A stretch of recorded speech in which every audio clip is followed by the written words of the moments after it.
the Mishnah? No, we start. Huh? Are you talking about me? Yeah. We got into the middle of the Mishnah. Okay. But now we'll start it again. We'll finish it again. Yeah, I'll have some. So let's get started. So Yeah. we're going to start from V'oid Amar Rabbi Yehuda Shtei Chalas. So Rabbi Yehuda was the one who said. That we have to stop eating chametz at the beginning of the 5th hour, which is like 10 o'clock. And then we have to stop eating, we burn the chametz at the beginning of the 6th hour. And Rabbi Yehuda wanted to prove his point because he said that in the Beis HaMikdash, they would put up 2 chalas that were from a korban toida, because we know a korban toida is accompanied with 40 chalas. So they would take 2 chalas from a korban toida. When both chalas were visible to everybody, that was a sign that they're allowed to eat chametz. When the 5th hour began, they pulled 1 challah away. Everybody noticed now there was only 1 challah there, which told them that we're in that 5th hour where when you are no longer allowed to eat chametz, you're only allowed to have enough chametz. And then at the beginning of the 6th hour, they pulled up the 2nd challah, which was a signal to everybody that they have to burn their chametz. So Zok the Gemara.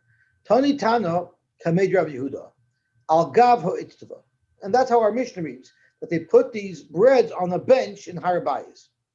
For the Gemara, the best place not to get publicity is to put something on the bench.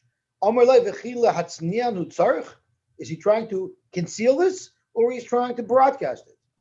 So the Gemara, you're right. Tani Al Gag Ha'Itztava. Those benches had awnings over them. So imagine like a bench in a bus shelter. They had awnings over them, and they put these breads on top of those awnings, so they're very high now, and therefore they were able to be seen from far away. Amar Rachba, Amar Rabbi Yehuda, Har Bayis Satov Kafalaya. Har Bayis had a tailgate party around it, and they had 2 rows of benches that went around the entire perimeter of Har Bayis, and there were actually 2 rows, so people could rest there. And on each of these benches had a awning on top of it that they placed these chalas on. Tanya Mihachi Har Bayis Satov Kafalaya. It had a double row of benches. The Aramaic word to describe a double row of benches is istavanis on the cross. It was called istavanis, stav lefnim istav, 1 row of benches within another row of benches. Psulais. The Mishnah tells us that they didn't put kosher toidus challah over there. They put pasal chalas there. Amai psulais. Why were they pasal?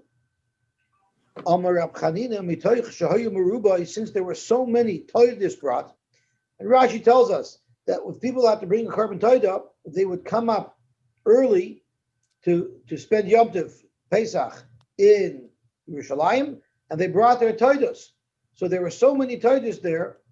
There was so much bread; it was simply too much to eat in that short period of time, and therefore, nifsalois belina, it became possible with lina.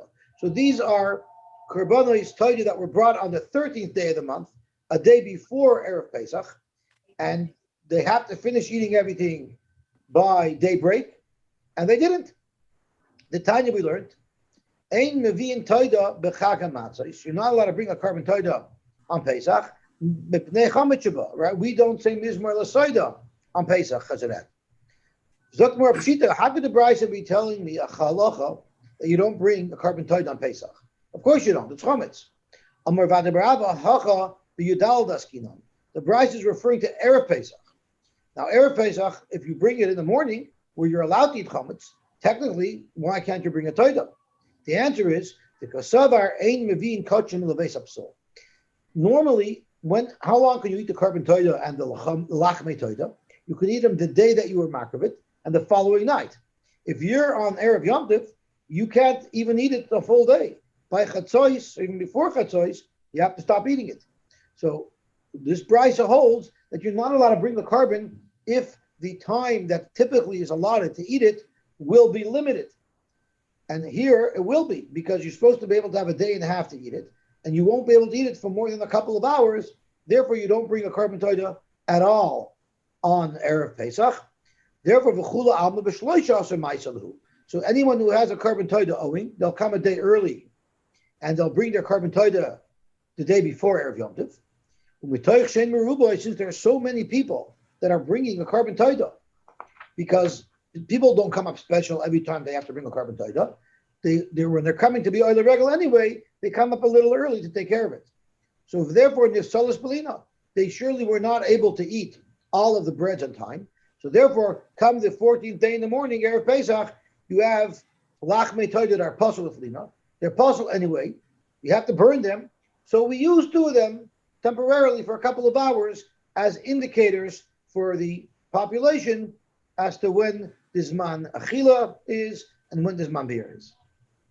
Mishum Rabbi Yanai Amru, they said in the name of Rabbi Yanai that Kesher Sayu, they weren't puzzle. Now we're soon going to see they weren't, when he said Kesher, it doesn't mean really kosher. It means it's not as puzzle as what we were discussing until now, that they're puzzle belina and they have to be burnt. So what does it mean? Where are they called psulois? Give me 1 second. I'm going to disconnect this phone because it's trying to drive me crazy.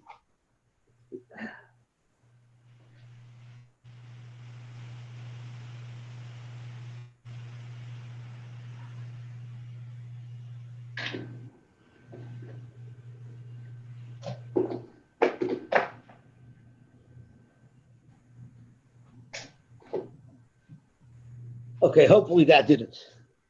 Thank you. Sorry about that. Okay. So let's see where we're holding. So Zok to Gemara, they weren't so puzzled like they need shreifa, like a carbon that's already noiser. Why is the Mishnah referring to these lechamim as psulais?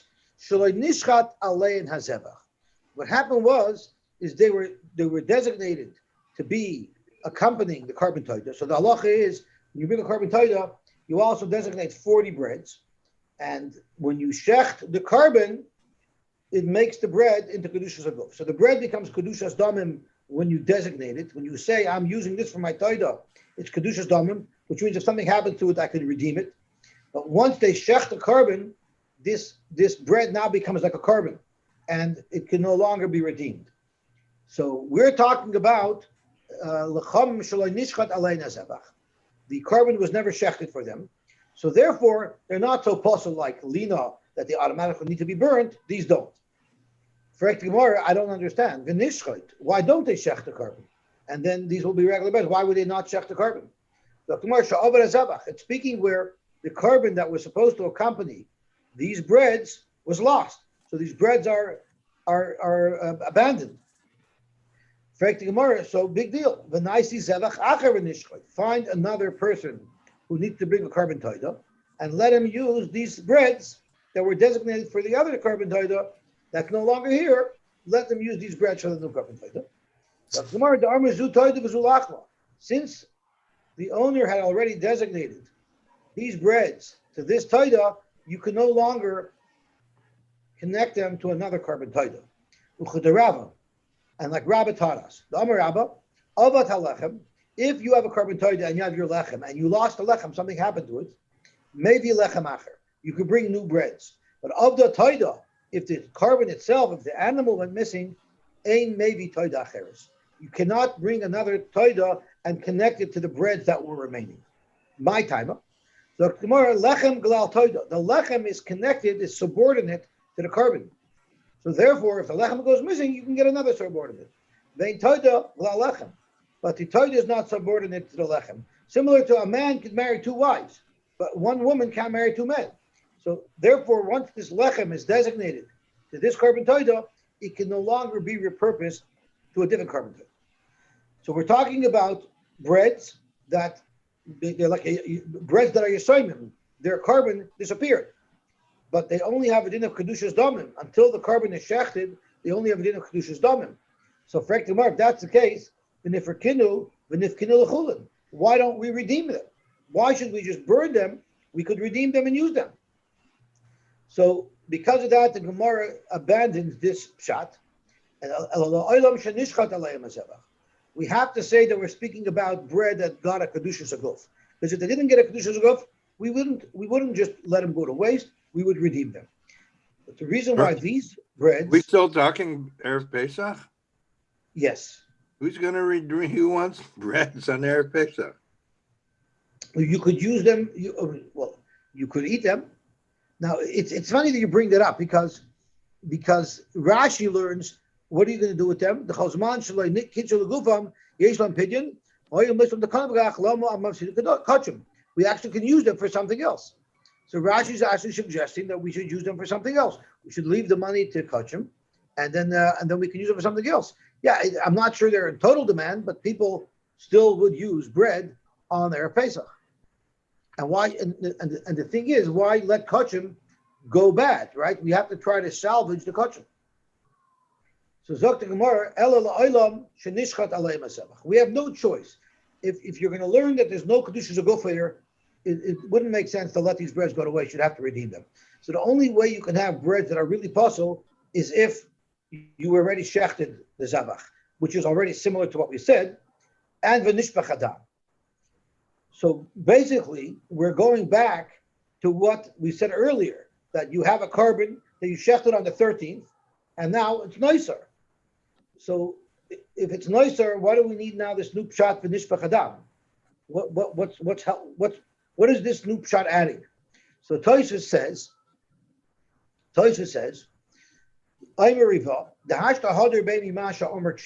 of course, we're backing away from our original assumption that they were kosher. And that the carbon was shechted on the 13th, like we said before. These are even more puzzle than just being noiser, because they also have the problem, so these are actually more puzzle than we originally started with. We originally started with breads that were left overnight. Now they were left overnight, and the dam got spilled out. So what are we benefiting? What benefit does the Gemara have taking this approach? The reason why the Gemara likes this approach better is Rabbi Chanina said, since there's so much bread, you simply can't eat it. If you bring the carbon dioxide on the 13th, you won't be able to eat so much bread so fast. That, our Gemara didn't like that shot. You're like doichik. It's a doichik. The eichi tochen, the mipnei riboy shalahen, lo yimatzer eichlim. How could you say that there's too much bread for people to eat? Halimutam lazarim. These aren't only for Kahanim. These breads can be eaten by anybody. So how can you suggest that there's no people to eat? If you put out gishmak alekich, the Adam's going to eat it. So it's a shver azach to say that these breads became lina. It's not enough to say by chance they became lina. You have to say that consistently every year we could rely on having breads that were left over. But by saying the blood spilled makes more sense. Why is that?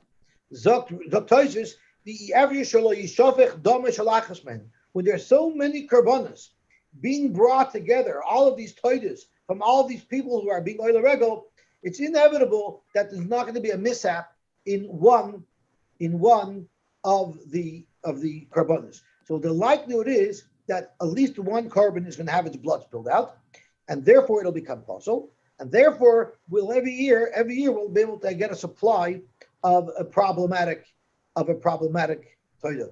As a matter of fact, when the owner freaks out that the coin was sloppy and spilled the blood, the coin will say, "What are you talking about? Now you'll get to be the famous guy. We'll put your breads up there. Everybody will know you. You'll be the famous guy." So maybe he won't sue. So Zok the Gemara weiter. Let's see where we're up to. Zok the Gemara v'nishbach adam, right? Uchaman Rebbe, and it's going like Rebbe, because we're saying that if the blood was spilled out, the bread still is kedushas aguf. You cannot be poided. We're going to see that not everybody holds that. Some people hold that if the blood got spilled out, you still could be poided. So then we're back to our original shalav and for kinu. Let's be poided. So we're going to go to Rebbe who holds that once the shechita happened, even though the zrikas adam didn't happen, it's considered kedushas aguf, and you cannot be poided. And that's where these breads, these possible breads, are perfect to use as signals. Domer Rebbe said, Shnei devarim hamatirin, the two things that are matir a carbon, which are the shechita and the Zrika, Mylin Zeh Beloy Zeh. They're each able to accomplish something without the other. The Tanya, like we learned in the Brisa, Kivsei Atzeres. So we know on Shavuos we bring the Shtei Halechem. These two breads made out of barley. They're the first crop of barley. We bring a carbon with it, and they're accompanied by Kivsei Atzeres, by two sheep that are brought as karbanas, like similar to like a Shalmei Tzibur type of thing. So Shalmei Tzibur that's accompanied with two breads. So when do the breads get their kedushas aguf? When the carbon is shechted l'shem kivsei atzeres. So ein nekachin is halachem ela b'shchita. The shchita is what makes these breads kaddish. Ketzat. So let's figure out how it works. Shachtan l'shmon. Let's say the kivsei atzeres were shechted with the proper kavana, the kivsei atzeres. So that right away will trigger that the breads. Mommy's not here. Don't go to me. The breads right away became kaddish. Shachnan l'shmon, v'zorak doman l'shmon, and the blood was spritzed l'shma. Kiddush halechem. The lech, even though the zrika wasn't good, but we said shnei dvar ma'matir and malan zeh beloy zeh. Individually, the shchita alone will make the bread kaddish. How about shachtan? Well, so if everything was done properly, of course, the lechem is kaddish, and then after the zrika, you're allowed to eat the lechem. Shachtan shalolishman, whatever it was possible shchita. Shachtan shalolishman, v'zark dom shalolishman, loy kiddush halechem. Now the halach is if you shech the kivsei atzeres and you don't have the right kavana to be kivsei atzeres, then it's not kivsei atzeres. So therefore, the bread will not become kaddish. However, the kevish itself is a good carbon. It's a shalomim. It's just like alu l'baylam l'shem chayva. It won't accomplish its intended purpose of kivsei atzeres, but it's still a kosher carbon. The kind can eat it. But it will not be mekadosh to lechem unless you shechted the animals with the intent of kivsei atzeres. How about shachlan l'shmon v'zark domen shaloi l'shmon? The shchita was good, the zrika was not. So then lechem kadosh ve'ena kadosh. The lechem is kadosh and not kadosh. And Rashi explains, kadosh means the moment the shchita happened, they got their kedushas aguf. But ve'ena kadosh, you're not allowed to eat it because the zrika was not matter the bread to be eaten. So you differ Rebbe. So here you see Rebbe holds, even though the zrika was not good, it still allows the bread to become kedushas aguf. So too in our case with the carbon taida, even though the blood was spilled before you had a chance to make this rika, since the shchita of the taida was done properly with the proper intent, the breads became kedushas aguf. Since they're kedushas aguf, I cannot redeem them, I cannot be makriv them, I cannot eat them.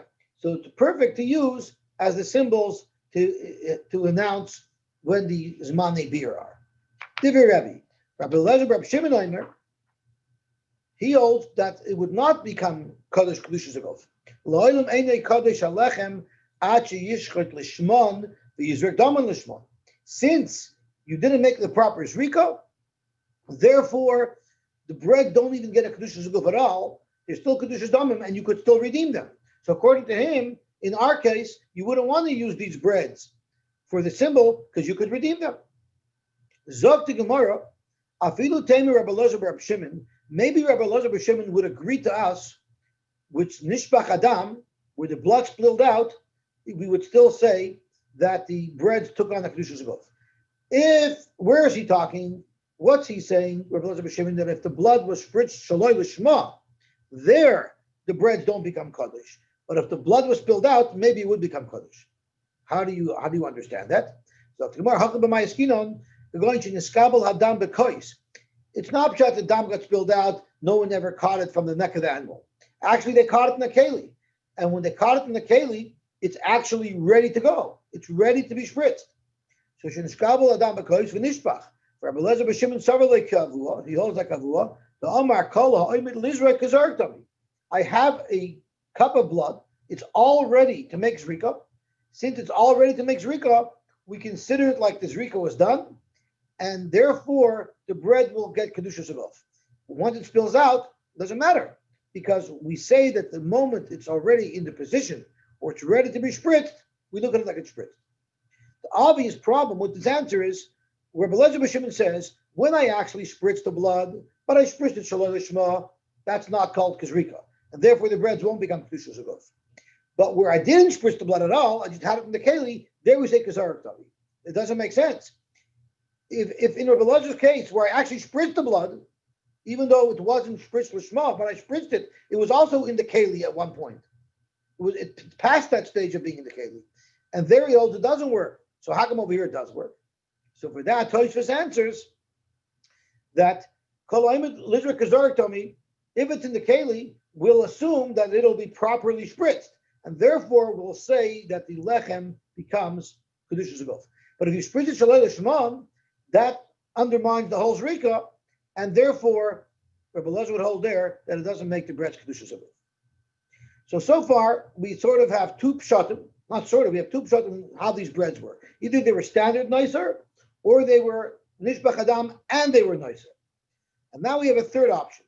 Tana Mishum Rabbi Elazar, clearly arguing on our Mishnah, Amru Kisheros Hayu. They were actually kosher lachmi toida, which means that they had to have been brought on the 14th, which means Rabbi Elazar is going to have to hold that you're allowed to be makriv a carbon toida on Erev Pesach.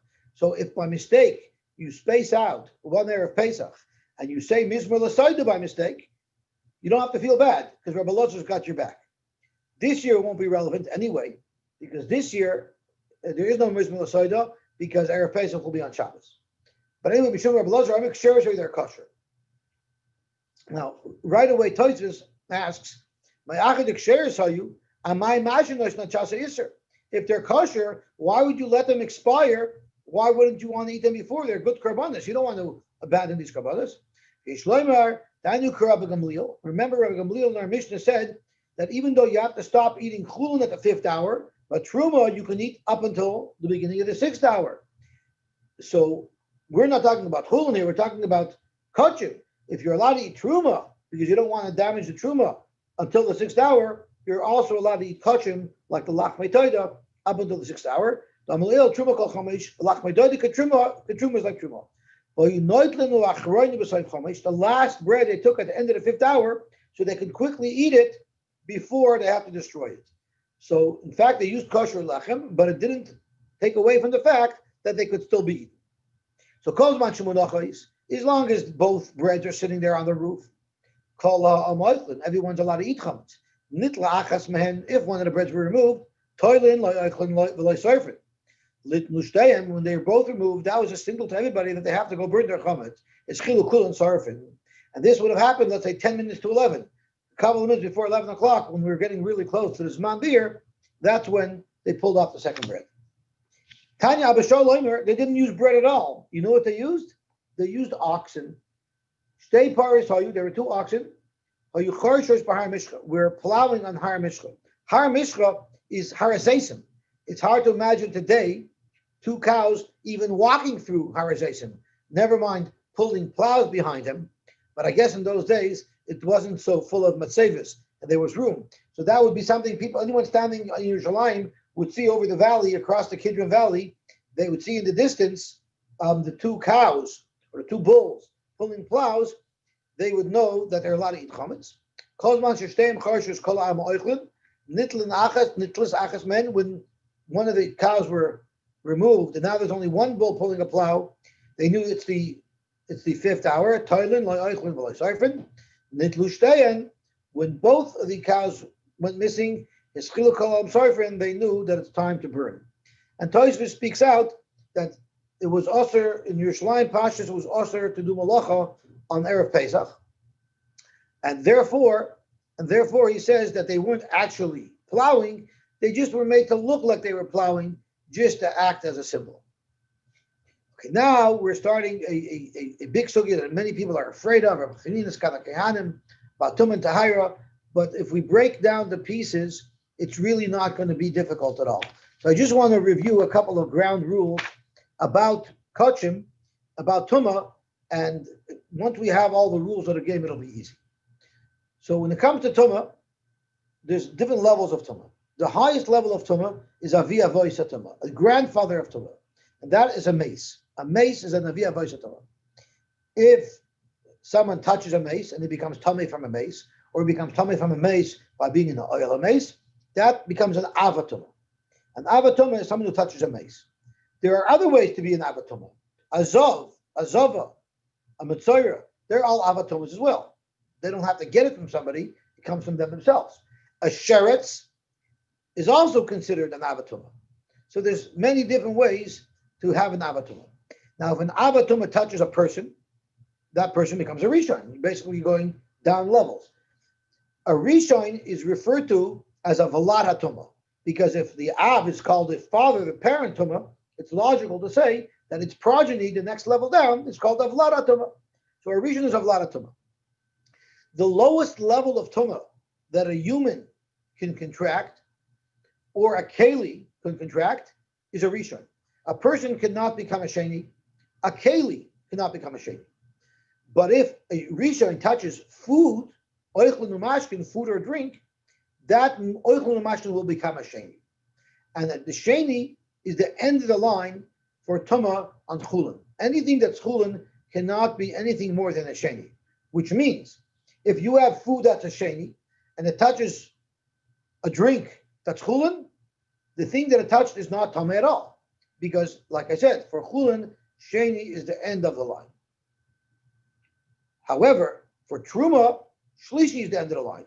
So if you have something that's sheni latuma and it touches a piece of truma, that truma will become a shlishi, and now that truma is possible. The kohen can't eat it anymore; it has to be burnt.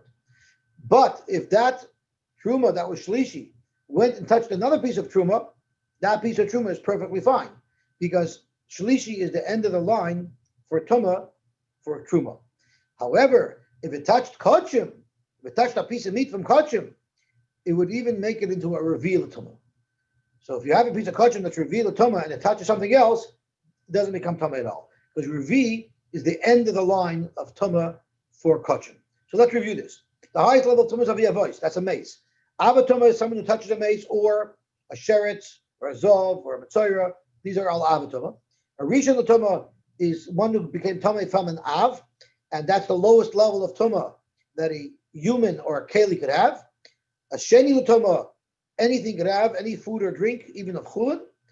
Shlish l'tuma is only for hektish and for truma, and the revi l'tuma is only for hektish alone. That's the first set of rules. And that's pretty simple. It's a numbers game. The next piece of information we need to know is there's a couple of little exceptions. So the first exception I want to talk about is we said that the lowest level of tuma that a person can contract is a rishon. But there is one case where a person could be a sheni, and that is a tvul yoim. A tvul yoim is somebody who was tamei, and he did all of the actions necessary to be matar himself, including the last step, which typically is going to the mikveh. Now, even though he went to the mikveh, he still has to wait for some time, a time expiration. For instance, a woman who gives birth, she gave birth to a male child, like we learned, for the first 7 days, she's tamei no matter what. And after 7 days, she's tahar, she could toivel, and no matter what dam she sees, it doesn't make her tamei. Same thing with a woman who gave birth to a female child. She's tamei for 2 weeks. After that, she can toivel, and the dam is tahar after that.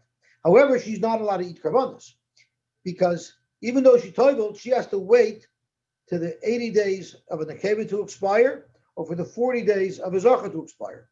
So during that period of time where she toiveled, but she's not yet out of her tuma completely, which means she cannot eat karbanos, that's called the tful yoim.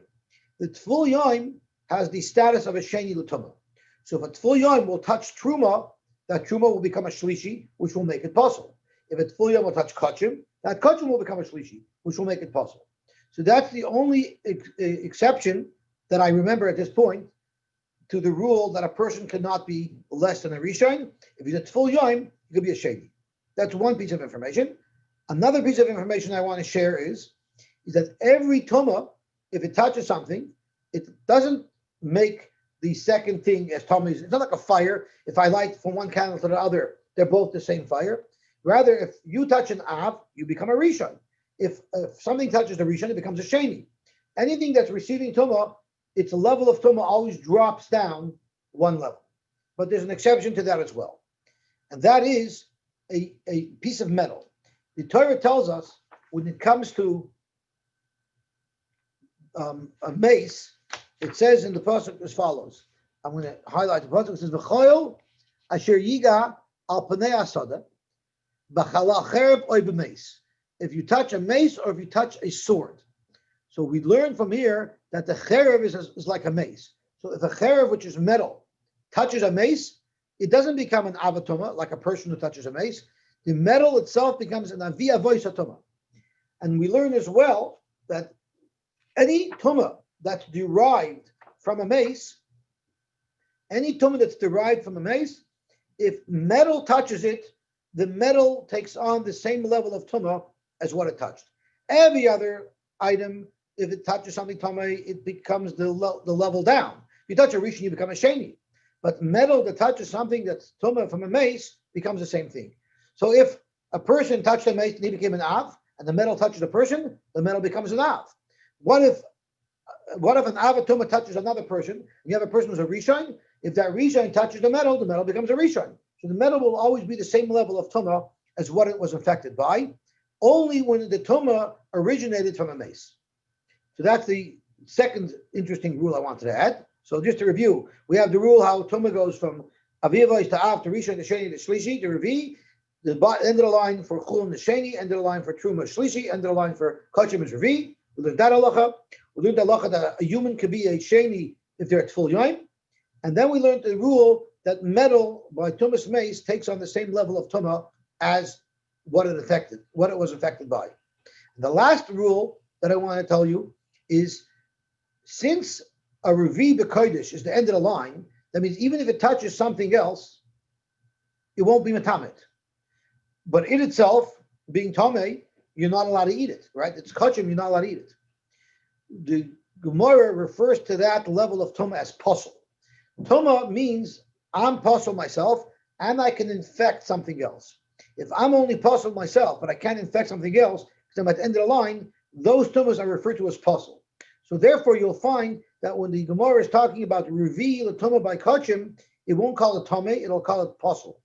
If you're talking about a shlishi l'tuma by truma, the Gemara won't call it tame, it'll call it posel, because it's tuma that cannot be transmitted anywhere else. It's only the consequence of being tame is that it can no longer be eaten. So with all those rules, we should be able to easily glide through this Gemara. That's just one point of clarification. Is an Adam called a apostle at any time? Is an Adam called posel? Not that I'm aware of. Even though its lowest level is a Rishon? Except That's right. for Yom. Okay. That's right. I guess how could you ever call a person a posel? Every Yid is kosher, but that's a good order. Zok Ehel Gemara, Reb Chanina Skana Kehanim. So just as an aside, Rabbi Elevin spoke out that during the second Beis Hamikdash, there were many Kehanim Gedolim because they weren't chosen based on merit. They were chosen based on ballot stuffing. And therefore, they often were not up to the task, and they died when they went into the base Kodesh HaKodeshim. The guy knew he wasn't Rayu, and he went in anyway.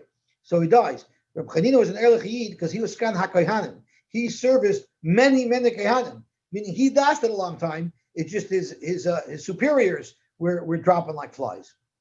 So Reb Chanina Skan HaKohanim Omer, Mimeyim Shel Kohanim, from the good old early days of Kohanim, Lo Nimnu Milisroif Es Abosha Shanitma B'Vladatoma Im Abosha Shanitma Ba'avatoma. So we know there is a halacha. If you have kachim, it's also to make it tummy. You're not allowed to make kachim tummy. So let's ask you a question. What if you have kachim that are tummy anyway? Let's say I have kachim that's tummy, it's a sheni l'tumah. Is there anything wrong? It's tummy. I can't use it, it's got to be burnt. Is there anything wrong with now me making it into a rishon l'tumah? Since it's tummy anyway. So Zog Reb Chanina, when they burnt the tumas together, they didn't segregate each level of tumah to make sure one wouldn't be impacted by the other. Rather, they had no problem burning basar shenitma bevlada tumah. What is a vlada tumah? Well, the av is the av, and then the first level of vlad is rishon. So basar shenitma bevlada tumah. If basar became tamei because it touched the rishon, what is that basar? Basar that became tamei because it touched the rishon. We know the rule is it goes one level down. It's a sheni l'tumah. Thank you, Shlomi. I don't feel like I'm talking to myself. I appreciate that. So basar shenitma bevlada tumah is a sheni. So they never had a problem taking a sheni l'tumah and burning it to destroy it. basar shenitma ba'avatuma. A basar that became tummy with avatuma is a rishon. So they never had a problem burning a sheni together with a rishon. Afal pi, even though shemaisifan tuma al tamasai, even though when you burn the sheni with the rishon, you're making the sheni more tummy. Is that true? If you burn a sheni with the rishon, does that sheni become more tummy? If I took a tar piece of meat and I touched a rishon, what will happen to that piece of meat? It will become a sheni, right? So if I take a sheni and I touch it to a rishon, it's the same sheni that it was before. Yet the Mishnah says, "Afal pi shemoisifin tumal tamasai."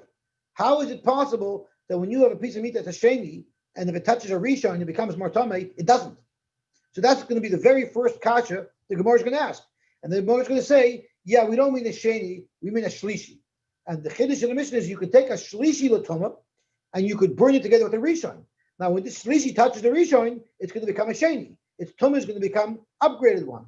Even though you're making this piece of meat more tummy than it was, but since we're burning it anyway, we're not concerned about making it more tummy than it is because we're burning it anyway. So that's the first halacha of the Mishnah. Ha'itav Rabbi Akiva. Rabbi Akiva came along to say, I'm going to up one you. I'm going to tell you even a bigger chiddush. And this is what he said.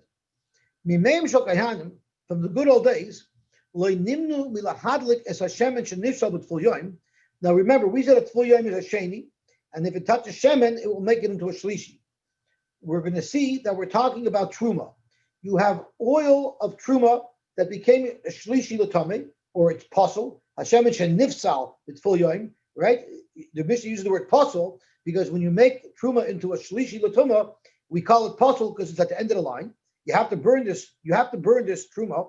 However, kohanim, unlike kachin, when you burn kachin that's tamei, you can't have benefit from it. You burn it in the makam shreifa. Tamei, the truma that becomes tamei, the kohanim can still use it, and they're allowed to burn it in their lamb. They're not allowed to eat it, but they can use it to burn in their lamb. So if you have a kohen that has oil that's a shlishi l'tuma, so it's possible, he's allowed to burn this in a lamp there, and a lamp is just a cup that holds oil. There, shenitma b'tamei mace.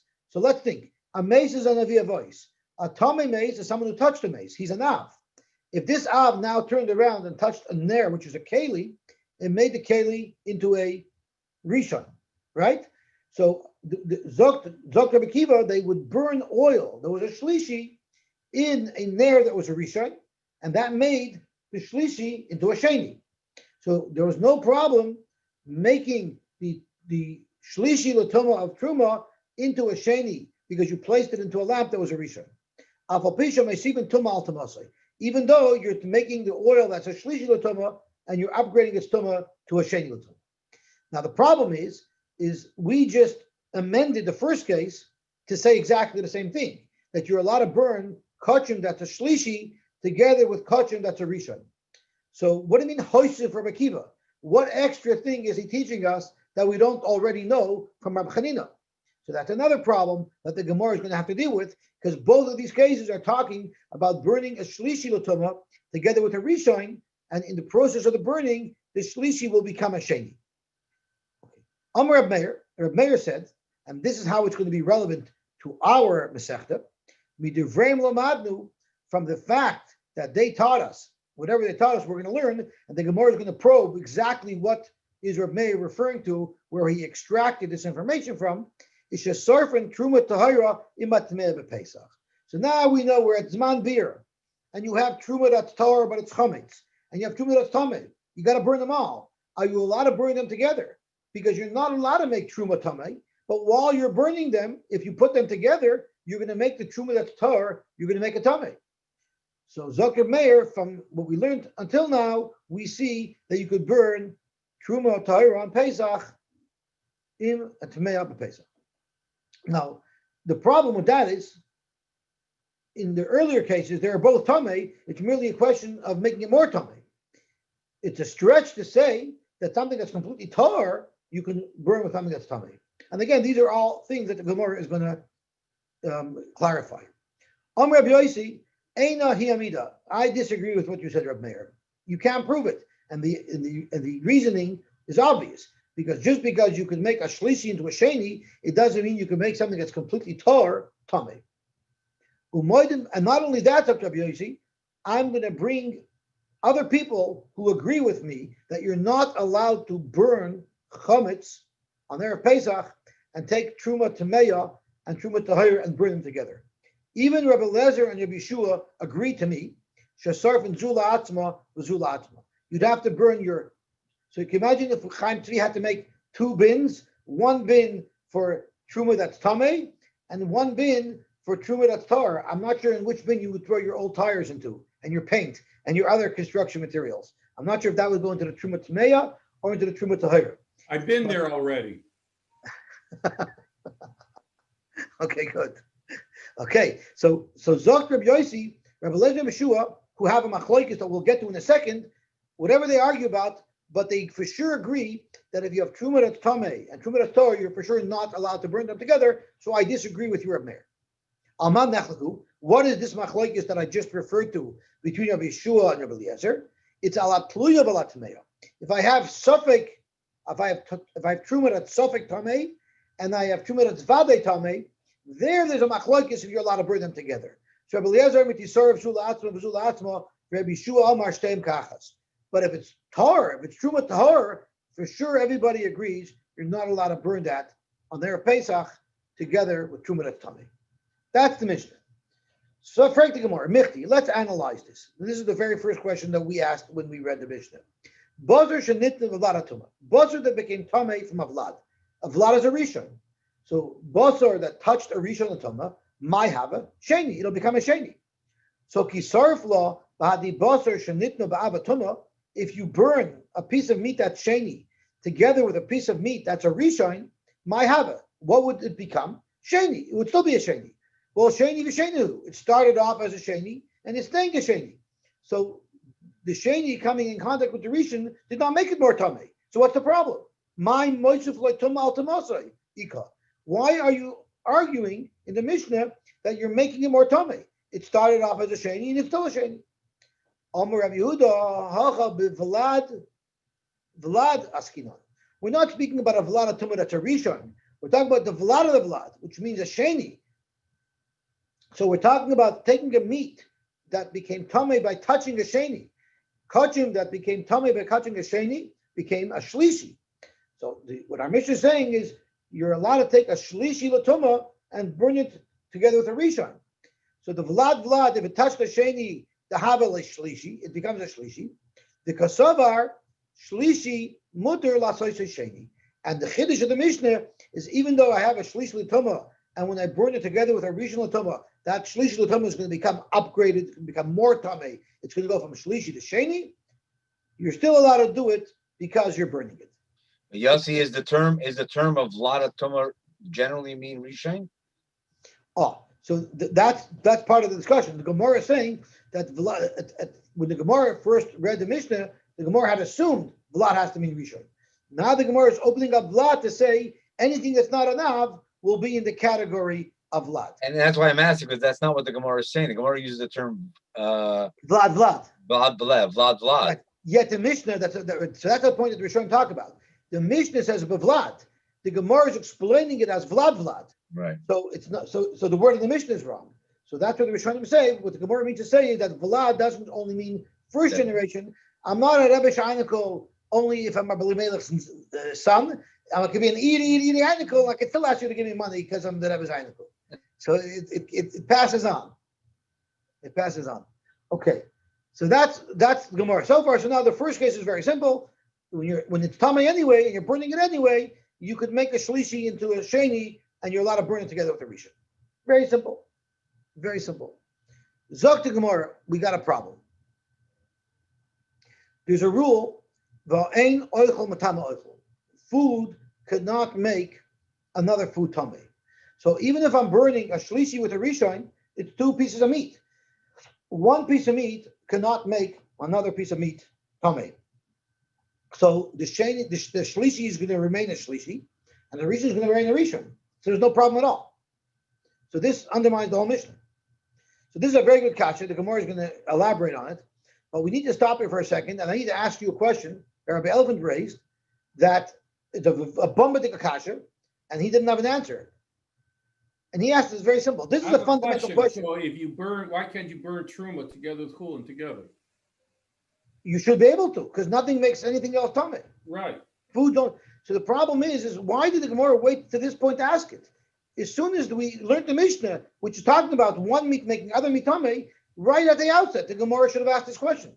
Why did the Gemara have to go through all this before it asked this kasha? This kasha jumps right out at you.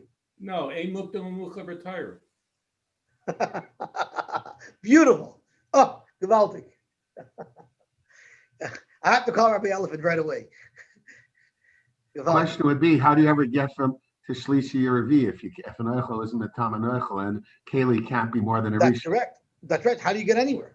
You need a liquid, don't you? You need a mashkin in between. Very good. So an oichel could be metama mashke, and a mashke could be metama oichel. So you could go back and forth. I had to unplug the phone because it was disturbing me. It was disturbing everybody. Oh, the phone has Yes, the phone's unplugged. I was wondering why it's Yeah. not working. Okay. Zok tehele gemara weiter. So could you plug it in? I'll take out the phone. It won't help because the base station rings. It's very, very annoying. So we'll turn it back on soon. Okay.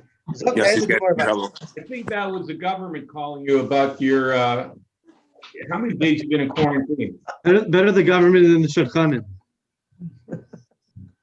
The government is introducing a new suicide bill to make it easier to kill people, to have medically assisted suicide. I don't know, maybe they're coming after me. So let's see what the Gemara says over here. Zok tehele gemara weiter. V'ha'ein oichel matama oichel. One piece of meat cannot be matama another piece of meat. So the whole question is not relevant. Titania, yochel yehei oichel matama oichel. You might think that one piece of meat could be matama another piece of meat. Talmud loimer v'chiyutan mayim al zera v'nafal min avlosam alav tamei hu. If water is machshir, something to be bekabel tuma, and then it became tamei, it is tamei. And we darshan hu tamei vein oisek hayoyte boy tamei. Only a Michael becomes tamei if a tuma touches it, like a sheretz. But this food, this Michael could not turn around and be matama anything else. So that shuts the whole Gemara down. Zok the Gemara, hanicha la'abaye, the Omer leishanu el b'chulin. Abaye learns that this pasuk is only referring to chulin. Aval b'truma v'kachim oisek hayoyte boy. By Truma Kachim, the pasuk is not talking about Truma Kachim. So by Truma Kachim, one piece of meat could make another piece of meat tummy. That would be perfect because our Mishnah, in fact, we're talking about meat, pieces of meat that are al kachim. So there's no problem with oichel matama oichel. And even in Rav Ada bar Abba Mishmei Derav Nami, the Amar Leishanu Elachulun Truma. This rule that food cannot make food tummy is only chulun and truma. Aval b'kachim oisek hayoytze behen. Also shapir. Because again, our Mishnah is discussing a case of kachim. And by kachim, they hold midaraisa, one food will make another food tummy. Elona Ravina, Mishmei de Rava. But Ravina, who said in the name of Rava, the Amar Mikra Male Dibur Akosov, and we'll learn that drasha later, but the pasuk seems to indicate in Chagai, the pasuk in Chagai that indicates, in fact, that food could be matama other food, and it's referring to, that food cannot be matama other foods. And it's referring even to kachim.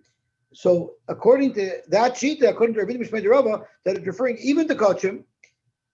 How could we possibly understand our Mishnah? Anyway, I could burn shlishi with risha and without it doesn't matter. Tuma will not be transmitted from one piece of food to the other. Loish na chulin, loish na truma, loish na kachim. Einay oisek yoytzebay. My ikalamemer. How are you going to understand our Mishnah? Zok the Gemara, simple. Maybe the meat had moisture on it. It had liquid on it, which is, I think, what Avigdor suggested that right away as soon as we learned the kasha. The kamatama machmas mashkin. So when this first piece of meat became tamei, it touched another piece of meat. The second piece of meat had mashkin on it, or the first piece of meat had mashkin on it. I think we're learning here that the first piece of meat had mashkin on it. So the mashkin is tamei. And when it touches the next piece of meat, the tumah will transmit from the mashkin, from the juice on one piece of meat, to the next piece of meat. Well, we're talking about even, right, the meat produces its own juices. Does it have to be an outside source or could it even be? No, I think it could be even an inside source. Dam is one of the mashkin. And Tosfos asks that in order to be tamei machmas oichel, we know there's a rule. Tumas oichlin does not transmit tuma unless it's a certain shear. It has to be a kazai, it's a kabeya. There's a minimum shear for tumas oichlin. So if you have a piece of meat that's the size of a hair, it will not make anything tummy. It has to be a minimum size to be able to make something tummy. Mashka, you have to have normally a revius to make something tummy. What's the likelihood of having a revius of mashka on a piece of meat? So Taisa struggles with that. So Taisa says could be you wouldn't need a revius. Spices came from Italy or from Germany or from France? I'm sorry? Spices came from Italy. I mean, they had meatballs there. I hear it. I'm sure there's a sauce there is more than the reviews. I hear. No, So but Zok does the the, Gemara- does the meat produce its own juices? The blood is one of the mashkim, and you're gonna have tons of blood on the mizbeach. Yep. So isn't that you're gonna have more than a revius of blood? I don't know. I mean, Tosfos says They said the blood was so thick that it according to was. one It of was on the, Tosfos' approach. According to one of Tosfos' approach, indeed, there was a revius there. So that will be one of Tosfos' shot. That works out well. So Zok the Gemara, but that doesn't help you. So Hakma Ma'askina Dika Mashkin Ba'de Basar, the Kamatama Machos Mashkin, it's the Mashkin that's going to be Batama the next piece of meat. Frankly, that doesn't make sense. You know why? Because the Mishnah simply doesn't say that. Ihachi Hai Im HaBasar Shenitma Ba'avatuma, that the Mishnah says that you could burn it together with basar that became tummy with avatuma. Thank you so much. Im HaBasar Umashkin Miboile. It should have specified that you're allowed to burn a Shlishi Latuma with basar and mashkin, that's a rishon latuma. So it's a nice case, but the Mishnah is not saying that. Zakt Gemara, Hom Lalacha, El Nehi, De'ein Oichel Matama, Oichel Midiraisa. Even though you have psukim and midiraisa, one piece of meat will not make another piece of meat tamei, midirabanan miyu matame. So now we've had a huge shift in the chiddush of the Mishnah. Until now, the chiddush of the Mishnah is that you're allowed to make a shlishi dairaisa into a sheni dairaisa if they're both tamei anyway, and you're bringing them together. Now we're saying that you're allowed to roast a piece of meat that's a shlishi with a piece of meat that's a rishon, and midiraisa it's not even going to make a tummy anyway. So the level of chiddush dropped down dramatically, because now technically, even when you're putting these two pieces of meat together in the fire, one midiraisa is not impacting the other one. It's only midirabanan that it's going to make the shlishi into a sheni, and that's the chiddush of Reb Chanina's Kana Kayanim, that we allow you to burn the shlishi latoma with the rishon latoma in a case where it only makes it into a sheni only midirabanan, because midiraisa one food does not make another food tummy. Wouldn't we want to know the law of the midiraisa and use mashkin? So you're asking me, why didn't the Mishnah discuss a case of mashkin and tell you the chiddush that even in the deraisa tummy you're allowed to do? Right. Maybe that's not true. That's why I'm pointing this out. We've just drastically reduced the level of chiddush that our Mishnah is offering, and it's not allowing you to make a shlishi l'tuma into a sheni l'tuma if it's a deraisa. If it's a derabanan, then we'll allow it. Well, we're not talking about how do we. But that's not what the Mishnah is telling us. What about the Ein Shvus B'Mikdash? We don't bother with drabanans in the Beis HaMikdash. Ein Shvus B'Mikdash, I think, only applies to melachas of Shabbos that are also midrabanan. We allow you to do those on Shabbos for the purpose of doing the avodah. I don't think it's waiving all the abundance across the board.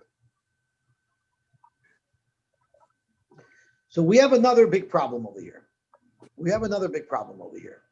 And the problem is, all of these meats that we're discussing have to be burnt, right? We're talking about meat that's being burnt. We're talking about possible meat, noiser, whatever it was. Tomei, it has to be burnt. There's a halacha that you're not allowed to use arba minim that you got from an ir hanidachas. Why? Not because they're asur b'ano, because mitzvahs lav lahenis nitnu, you're allowed to be mekayim a mitzvah with isur ano. It's not called having ano.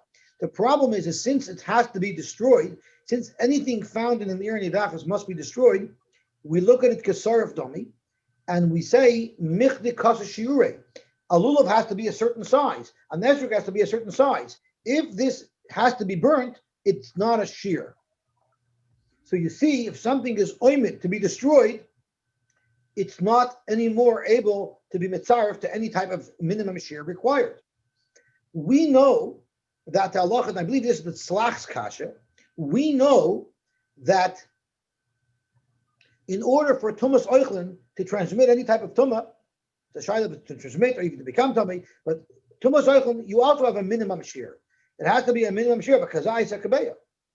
So the question here is, why do we have any tumas oichlin here at all? Since these things are all oimid lisroif, they're all being burnt because they're tamei, so they should not be able to transmit any tuma anymore because they're considered as if they're not in existence. That's the kasha that I believe that Slach asks it. And the answer is a really simple thing. He answers that this michli kasa shiure is only l'chumra, to tell you not yotze. You can't use that l'kula to allow you to mix tumas together. That's what he says. But you see from the Gemara that even though these are ready to be burnt, we still have to be careful with which tumas we mix with each other. But what we've extracted from Rabbi Chanina is that since oichel is not metama oichel midai raisa, there's only midai banan, you're allowed to burn a shlishi l'tuma with a rishon l'tuma, even though the shlishi midai banan will become a sheni. That's the first case of the Mishnah. Now let's go to the next case of the Mishnah. Hoysev Rabbi Kiva added an additional chiddush. And right off the bat, we had the problem that it's also talking about making a shlishi into a sheni, which we've already learned from the first case of our Mishnah. And that's the Gemara's kashir. Michti, shemen shenifsel b'tful yoim. If a tful yoim touches shemen, it makes it into a shlishi. My have a shlishi. And if you put this oil into a ner that's a rishon l'tuma, it's going to make it my hava. Sheni don't make it into a sheni. So the chiddush of Rabbi Kiva is you're allowed to make a shlishi into a sheni. My kamash malon. What's the chiddush? Shlishi mutter lasoise sheni? That you're allowed to make a shlishi into a sheni? Hainu hach. Don't we already know this from the earlier case? We already know this from the earlier case. We don't anymore now that the first case is the Rabbanim. I was just thinking, as I'm saying it, I'm thinking that this is a bigger chiddush because this is even a Tuma D'Oraisa. So that's a very, very good question. Zok Toysus asked the kasha. L'man da'amar ein oichel matama oichel mid'oraisa loy parch. It's not a kasha. The lididei, because according to him, hoysef the model lasses av sheni d'oraisa. So Toysus is asking exactly Rav Moshe's kasha, and he's saying nechanami. This kasha is not going according to that last shita that we held, but according to the earlier shitas, where for kachim and truma, oichel doesn't make another oichel tamei, so we know that the deraisa halacha as well. So I'm happy you asked it because Toysus is right here to support us. So Zok to Gemara, our problem is, again, we learned from here that I'm allowed to make a shlishi into a sheni.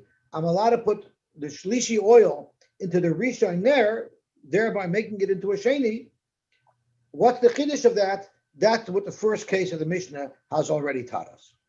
Rav Yehuda, hacha b'ner shel matches haskinan. We're not talking about a earthenware ner that when it touched the tamei mace, when it touched the av, it became a rishon. We're talking about a metal ner. We learned that when it comes to tumas mace, a metal ner becomes what it touches. So this ner touched a person who was an avatuma. This person touched the mace, he became an avatuma. He touched the ner. If he touches a ner of cheres, it becomes a rishon. But if he touches a ner of metal, the ner will become an av, just like he himself is. So now everything's beautiful. If the ner is an av, when you put the shlishi tuma into the av, the shlishi is not going to become a sheni. The shlishi is going to become a rishon. That's a bigger chiddush than the first case. The first case of the Mishnah is telling you you could even make a shlishi become a sheni. Rabbi Kiva is adding that you can even make a shlishi become a rishon. The Torah taught us when it comes to metallic objects, the halal cherev, and that teaches us that cherev hareyu kechalal. When it comes to tumas mace, the cherev, anything metal, has the same halacha same level of Tuma that infected it. And unlike every other Tuma where you always drop down one level, metal is an exception. Therefore, Vahavale Avatuma, the nair, the metal nair that touched the person that was an Av became an Av as well. And when you put the oil that's a Shlishi into the nair that's an Av, you're going to make it into a Rishon. The Kasavar Shlishi Mutter La Soiser Rishon. A beautiful teretz. Frag the Gemara. Umay duchke the Rabbi Yehuda lo ukmi b'ner shal matches. Why did Rabbi Yehuda answer the question his way, b'ner shal matches? What was the question? Making a shlishi into a sheni, we already know you're allowed to do that on the first case of the Mishnah. Zok the Gemara, even without changing to a ner shal matches where you're making a shlishi into a rishon, even if you stick to the case that you're making the shlishi into a sheni, there's still a chiddush in this second case over the first case. Let us stick to the standard ner, which is normally made out of cheres. And what's the chiddush of Rabbi Akiva? Very simple. Dilu Hasam in the Reisha of the Mishnah, which was talking about Kodashim, and we know by Kodashim, Revi is the end of the line, Shlishi is not the end of the line, Tameh v'tameh. What are we talking about in the Reisha? You're making a shlishi into a sheni. A shlishi is tameh, because tameh means not only is itself tameh, it could be matama something else, because by kachim you could make a revi, and it's becoming tameh into a sheni. But they're both tameh. So there, if it started off being tameh, and they're making a little bit more tameh, that's a smaller chiddush. But vilu hacha, in the case of the ner where we're discussing truma, the oil was a shlishi. Shlishi by Truma is not called Tameh, it's called Puzzle, because it's the end of the line. And we're allowing you to make the Shlishi into a Sheni. It's Puzzle with Tameh. So that's a bigger Chiddush. Just because in the Reisha, by Kachim, you're allowed to make Shlishi into a Sheni. Who said by Truma you're allowed to make Shlishi into a Sheni? By Truma, there's a massive difference between a Shlishi and a Sheni. Because the Shlishi can no longer be Matam anything else. So it's only Puzzle. So you're taking something that's puzzle and you're making it into something that could infect another thing. You're making it into a tummy. That's a much bigger difference. Who said you'd be allowed to do that? From the Reisha of the case of Kachim, you only see that if it's already tummy, you can make it a little bit more tummy. But that's not crossing a major barrier. Here, when you make truma from a shlishi into a sheni, you're actually making it from something that could not have infected something else into something that could affect something else. That's in and of itself a chiddush. So why was there a need to learn the chiddush of Rabbi Akiva? Is that you can make a shlishi into a rishon, and we're speaking with a metal nair. Stick to the basics. Say it's speaking about a nair of cheres, and the chiddush is, even though it's the same shlishi going to sheni, but by truma shlishi going to sheni represents a much more significant difference, because you're taking it from the end of the line where it cannot be matama something to a sheni l'tuma where it could be matama something else. So from the Lashon Mishnah itself, Rabbi Yehuda saw that the Mishnah must be talking about a metal nair and not a cheres nair. Because what was the Mishnah? The Mishnah says, nair shenitme b'tamei meis. We're looking for a nair that's a rishon, right? That's what we're looking for. We're looking for a nair that's a rishon. So how does a nair become a rishon? By touching an av. Well, there's many different ways to have an avatuma. Yes, someone who touched their mate becomes an avatuma. Granted. But you know what else is an avatuma? A sheretz. A sheretz is also an avatuma. So if my nair touched a sheretz, it would also be a rishon. So why did the Mishnah B'dafka pick a case where the tuma originated from a mace? My iri the tani nair shenitna b'tamei mace. It could have said nair shenitna b'avatuma. A nair that touched a nav became a rishon. What do I care if it's tamei mace, if it's tamei sheretz? For some reason, the Mishnah is emphasizing that it's a tamei mace. Nisne shenitna b'sheretz, because that's also an avatuma, and it'll tell us the same thing, that the nair is a rishon, and you could put the oil that's a shlishi into the nair that's a rishon. It must be that the Mishnah was trying to tell us something special that only applies to tamei mace. In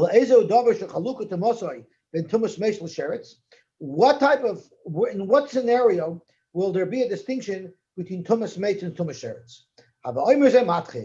Metal is the only thing where there's a huge difference between tamei mace and tamei sheretz, Because if a metal touches a Tomei Mace, it will become an Av. But if a metal touches a Sheretz, it will become a Rishon. And since the Mishnah speaks out Tomei Mace, it must be that the Mishnah is trying to indicate to us that Chiddush. Okay, so that's the end of the first two cases of the Mishnah.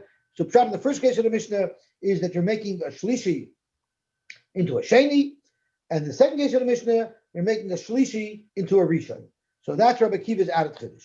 Yossi, I thought you said that. Sorry, I thought you said that the exception for Kli Matchis is across the board. Why? It's only for Tumas that originate from a mace. Oh, so even down the line, Rishon That's Sheni. right. Even down, not only the mace itself, but any progeny of the Tumah that started from a mace, the metal that touches it will take on that same level. Got it. But if the Tumah is a whole different track, it's a Sheretz track, then metal is no different than anything else. Omar Rava, Zok Rava, Shemami no, you see from here that Kosover Rabbi Kiva, Tumas Mashkin, Latame Acherim, Dairaisa. You see from here that the fact that a mashke could be Matama, something else, is Dairaisa. Because there's a Shaila, if Mashkin, Midaraisa, can ever be Matama anything. But from here you see that a Mashkin that's Matama something else, it's Midaraisa. Why is that? If you're going to learn that Midaraisa and Mashkin cannot be Matama something else, only with Rabbanon, so let's think. Michti, Hai Ner, Maika Mahanya Lahai Shemen. What is this Ner doing to the Shemen?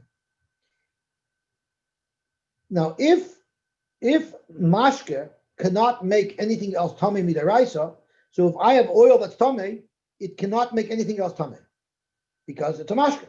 So what is this Ner doing to the Shemen? So we're talking about this Ner, which is an Avatoma, and it's making the Shemen from a Shlishi into a Rishon.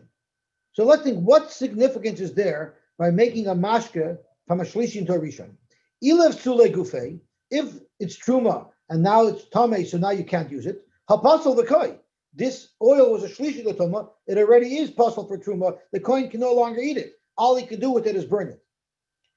And as far as making it more Tomei, so now it could be Matama other things, if it can't be Matama other things, if Rabbi Kiva holds that it cannot be Matama other things, so then what is the big deal? What's Rabbi Kiva adding? Rabbi Kiva is trying to tell you, have a big chiddush here, that I'm taking oil that's a shlishi and making it into a rishon, that's a chiddush. Why is it a chiddush? I'm not really doing anything, because by making it into a rishon, it's not really making the tumah any stronger, because it can't be matama anything else anyway. It already is unusable.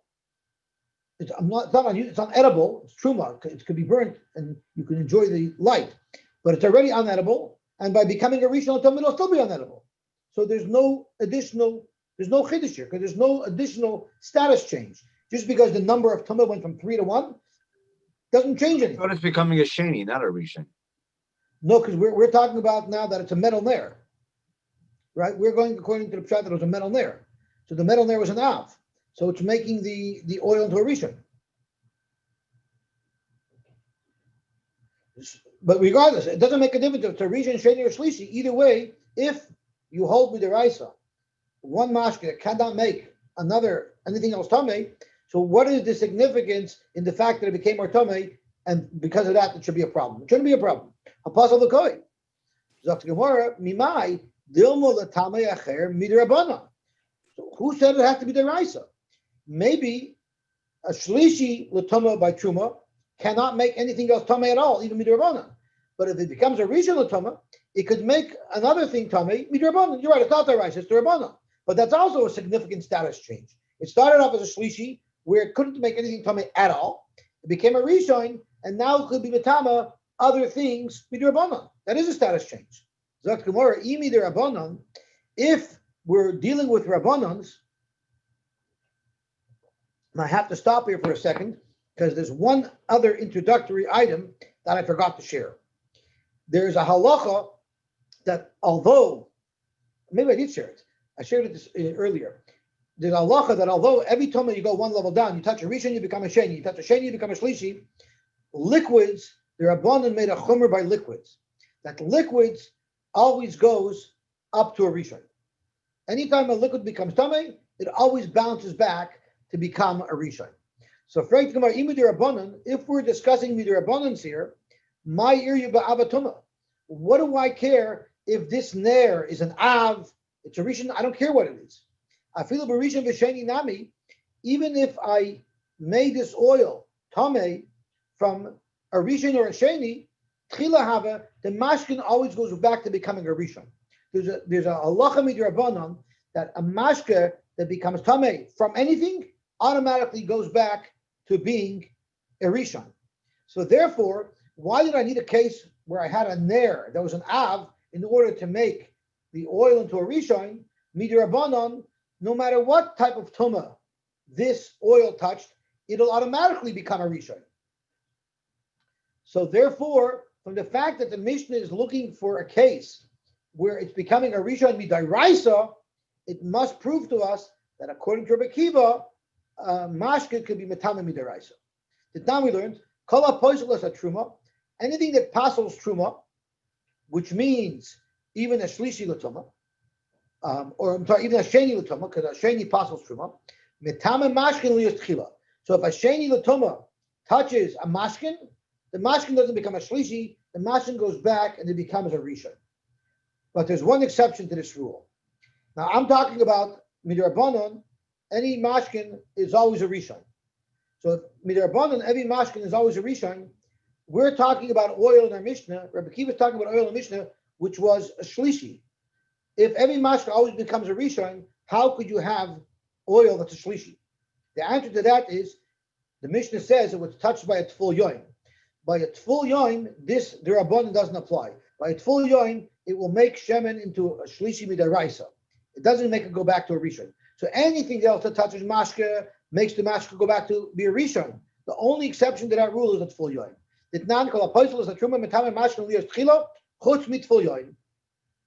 So therefore, we must be discussing deraisas here. The fact that the oil, the fact that the oil becomes tamei, it must be tamei deraisa. And the fact that the oil can be metame must also be deraisa, because if it's derabbanans, if we're dealing with the derabbanans here, we don't need to have a keli that's an av or a rishon to be metame to oil. Anything that would be metame to oil, even a sheni, would automatically make the oil go back to being a rishon. Okay. Let's just do a couple more lines, and then we'll get on to the This is much simpler stuff. I'm Reb Meir. Reb Meir wanted to make a stretch. From here, he wanted to say that you could burn truma that's tamei in your chametz pile together with the truma that's tahor. So who exactly did you get this from, Reb Meir? If it's from the first case of our Mishnah, where you're making shlishi meat into sheni meat, midami, hazam tamei v'tamei. There you could burn them together because they are both tamei. Hachatar v'tamei. Here you have one that's tar and one that's tamei. So who said that would be allowed? Well, Rabbi Kiva. So maybe from Rabbi Kiva you see it. The same problem. Midami hasum pasol v'tamei, hakatar v'tamei. In Rabbi Kiva's case, the oil started off being pasol, it was a shlish v'tamei, and it became tamei. That's not as bad as tar v'tamei. Here you have purely tar truma. How could you make such a stretch to allow you to be metame truma that's completely tar? Let's say Reb Meir got his information not from Rabbi Kiva, but going back to Reb Chanina. But he's going to have a different shot in how we learned in Reb Chanina. And he's going to say the avatuma deraisa, the avatuma was the deraisa avatuma. So the meat that we're talking about is a rishon latuma midaraisa. So the avatuma deraisa is the deraisa. So the meat that we're talking about in the Mishnah was a rishon latuma. But velada tuma, the meat that we're talking about that we said was a shlishi latuma, was only derabanan. He'll learn that the meat in the Mishnah was only tamei midarabanan. Meat that tamei midarabanan, from the perspective of deraisa, is completely tar. The midaraisa tar ma'alya. So you're taking meat that midaraisa is completely tar, and you're burning it with meat that midaraisa is tamei. So if you could do that, then you should also be able to burn truma that's tar in your chametz together with truma that's tamei. Umay Midavrayim, and who is he learning it from? Midavrayim, Rabbi Chanina Sagana Kayanim. It's from the first case of the Mishnah, because he's going to learn that the Shlish L'Tumah of the Mishnah was only with Rabbanon, and you're taking it's only Tamim with Rabbanon, and you're making it Tamim with Raisa. So that's like taking something that's Tahar and making it Tameh. And therefore he held you could take chametz that's Tameh and chametz that's Tahar if it's Truma and burn them together without a problem. Okay, wasn't Right. so bad.